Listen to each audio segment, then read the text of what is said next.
Natural hair colour కోసం చూస్తున్నారా? అయితే Anoos henna and black expert వాడండి.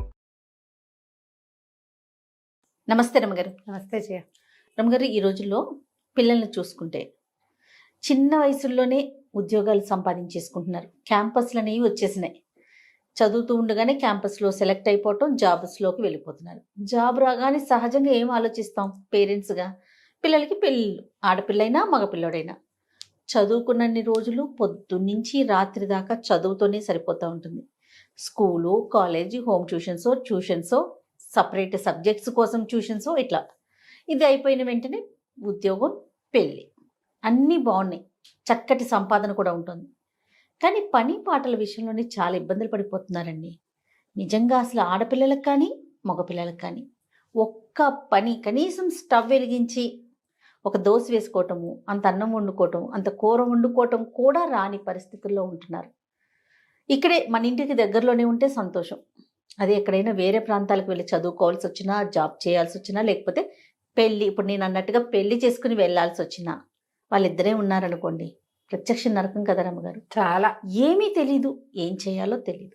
అదే ఓకే, ఎంత యూట్యూబ్ అనుకోవచ్చు, ఇప్పుడు యూట్యూబ్ వచ్చేసింది కదా, అంతా చూసి చేసేసుకోవచ్చు అని. ప్రాక్టికల్గా మనం ఇంట్లో చేసుకునేది యూట్యూబ్ చూసి ఒకేసారి ఇలా చూసి అలా చేసేదానికి చాలా డిఫరెన్స్ ఉండదు? ఖచ్చితంగా ఉంటుంది. అది అంటే మనం నేర్పించలేకపోతున్నామా, లేకపోతే అంత టైం ఉండట్లేదా, వాళ్ళే కేటాయించలేకపోతున్నారు, లేకపోతే ఇప్పుడే ఎందుకులే పెళ్ళైనాక ఎట్లానో తప్పదు కదా అనే ఒక ఆలోచనతో వదిలేస్తున్నారా? నాకు అర్థం కాదు.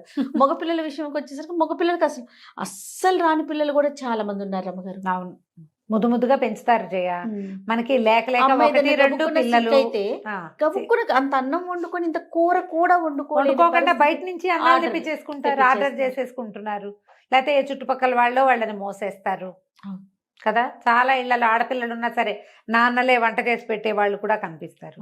ఏంటంటే మనకి 1, 2, 2 పిల్లలు ఉండటము. ఇప్పుడు లేటెస్ట్ పెళ్లి చేసే పిల్లలంటే వాళ్ళ పేరెంట్స్ కూడా 2 ఉద్యోగస్తులై ఉండటము.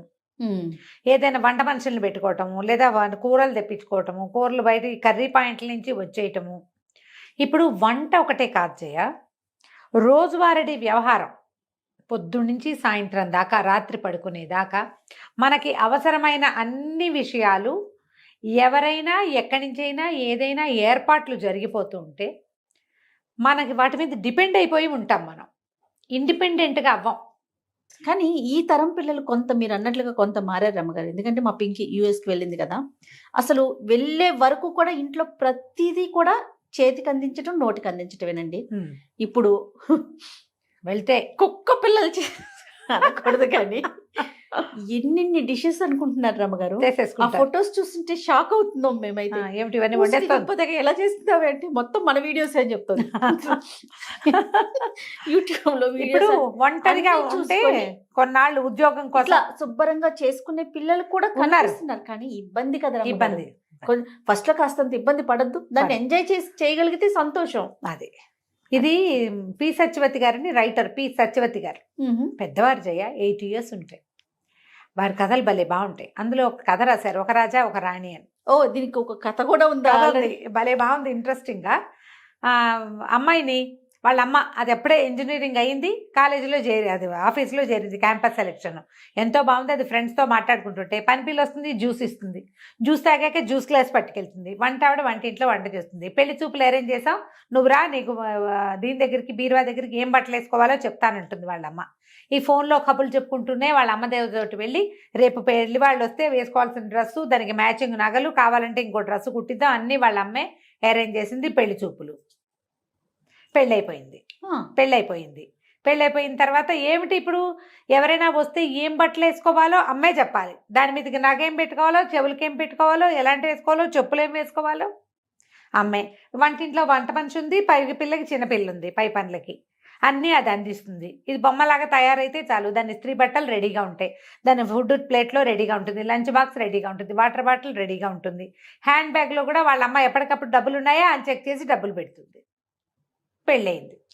పెళ్ళైతే ఓ రోజు రాత్రి అల్లుడు ఫోన్ చేశాడు అర్జెంటుగా, ఏంటండి మీ అమ్మాయి ఒక మాట విందు, ఎంతసేపు ఆన్లైన్లోనే ఉంటుంది, ఫోన్లోనే ఉంటుంది, ఒక పని రాదు, ఎంతసేపు ఏడుస్తుంది, ఇండియా వెళ్ళిపోతానంటుంది, ఇదేమన్నా బెజవాడ బందరా ఊరికే పంపించేసేయటానికి, అర్థం చేసుకోదు, అని పెద్ద పెద్ద కేకలు పెట్టాడు. ఒక్క పని రాదు, ఏ పని చేయదు, ఎప్పుడు ఆన్లైన్లోనే ఉంటుంది అన్నాడు.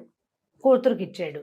ఇప్పుడు కూతురు ఏమైనా చెప్తే అల్లుడు వింటే బాగోదు కదా. ఎక్కడికి బోళ్ళంత ఖర్చు పెట్టాం పెళ్ళికి, కట్నం వద్దని బాగానే బోళ్ళంత ఖర్చు పెట్టి ఇచ్చారు. కట్నాలు వద్దంటారు కదా, అవును. కట్నం వద్దు గ్రాండ్గా చేయండి అంటారు. ఇవాళ రేపు నేను ఇది అనుకుంటాను, ఓ 10 లక్షలు ఇవ్వండి అంటే 10 ఇచ్చి మిగిలినవన్నిటికీ కట్ చేయొచ్చు. ఇప్పుడు ఈ కట్ చేయకపోతే 10 కాస్త 30 అవుతోంది. అంతేగా, 30 అవుతుంది. అన్ని గ్రాండ్గానే. కట్నం లేదుగా, కట్నం లేదుగా, కట్నం లేదు, ఇదే పాట. కట్నం లేదు, కట్నం లేదు. కట్నం ఇచ్చిన రోజునే హాయిగా ఉందనుకుంటారు కొంతమంది ఫ్రెండ్స్ ఉన్నారు ఈ మధ్య, పెళ్లిలే ఆడపిల్లలు పెళ్లిళ్ళు చేసిన వాళ్ళు. కట్నం ఇచ్చిన రోజునే హాయిగా ఉంది, మేము ఇంతే చేయగలమండి అని చెప్పేవాళ్ళం. ఇప్పుడు లేవు ఖర్చులకి. ఈ కూతురుతోటి మాట్లాడి కూతుర్ని, ఏమే ఎందుకమ్మా కాస్త పని చేయొచ్చు కదే, ఆ పాత్ర నేర్చుకుంటే. ఏం నేర్చుకోనమ్మా నేనేం నేర్చుకోను? ఏనాడైనా నన్ను ఏమైనా చేయనిచ్చారా?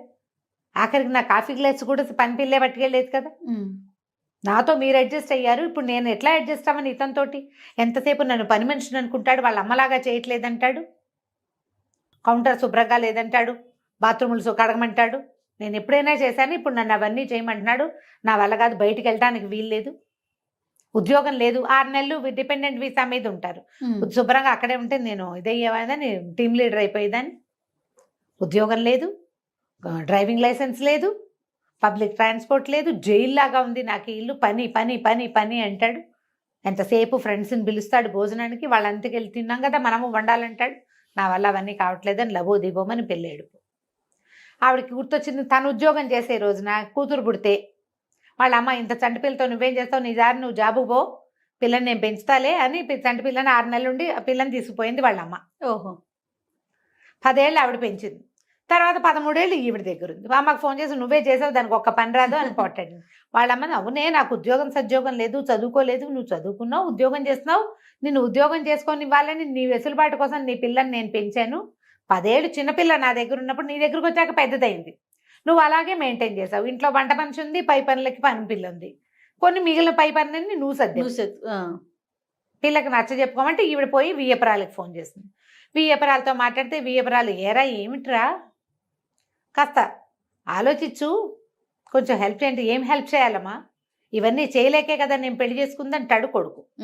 అనేసరికల్లా, మరి పని చేయాలంటే నువ్వు చదువుకున్న పిల్లని ఎందుకు కావాలనుకున్నావురా అంటే, ఏమో నాకేం తెలుసు, అన్నీ మంచివి, కాలేజీ ఇంటర్మీడియట్ కాలేజీ మంచిది మీరే సెలెక్ట్ చేశారు, డిగ్రీ ఇంజనీరింగ్ కాలేజీ మంచిది, ఇదే మంచిది అన్నారు, 4 క్యాంపస్లు వస్తే ఇదే మంచిదని ఓ క్యాంపస్కి పంపారు, 6 డజన్ కాలేజీల్లో సీట్ వస్తే ఈ కాలేజీయే మంచిదన్నారు, ఈ సంబంధం మంచిదని నువ్వు చెప్పావు, నేను చేసుకున్నా అంతే.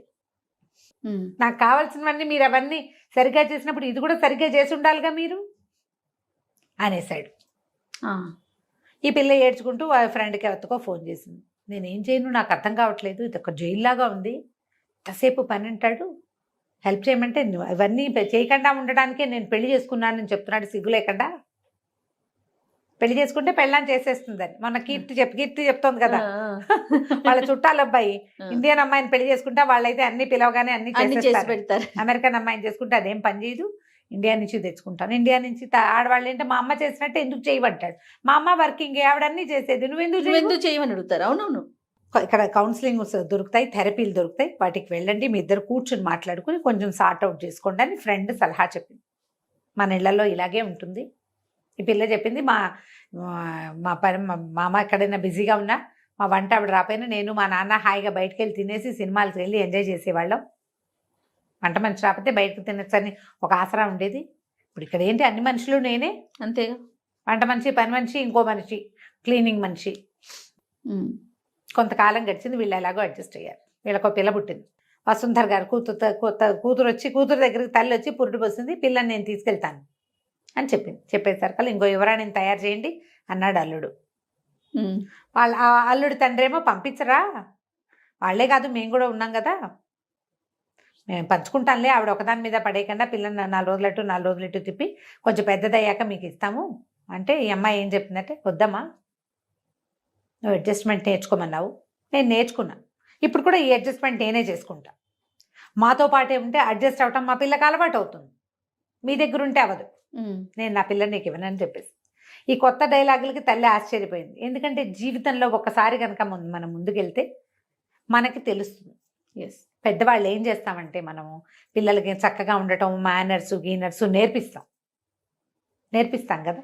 నీట్గా డ్రెస్ చేసుకోవడం, బాగా కూర్చోవడం, కాళ్ళ దగ్గర పెట్టుకో, ఇలాంటివి చెప్తాం కదా. అవునండి. లైన్గా పని చేయటము, అడ్జస్ట్మెంట్ ఉండటము, లొంగి ఉండటము మనం ప్రాక్టీస్ చెయ్యం, ఇవ్వం మనం. వివాహం అనగానే లొంగి ఉండటం ఆడ మగ ఇద్దరు కూడా. ఎక్కడో చోట దిగటం, ఆగటం, తగ్గటం, లొంగి పని చేయటం, ఈ ప్రాక్టీస్ కావాల్సిందే. ఓకే. దీనికి మొదట నో చెప్పటం నేర్చుకోండి. ఇది వరకు చెప్పాం మనం ఈ మాట. పిల్లలకి నో చెప్పాలి. వాళ్ళ చేతుల్లోంచి గ్లాసులు ప్లేట్లు తీసుకునే పనులు చేయబోకండి.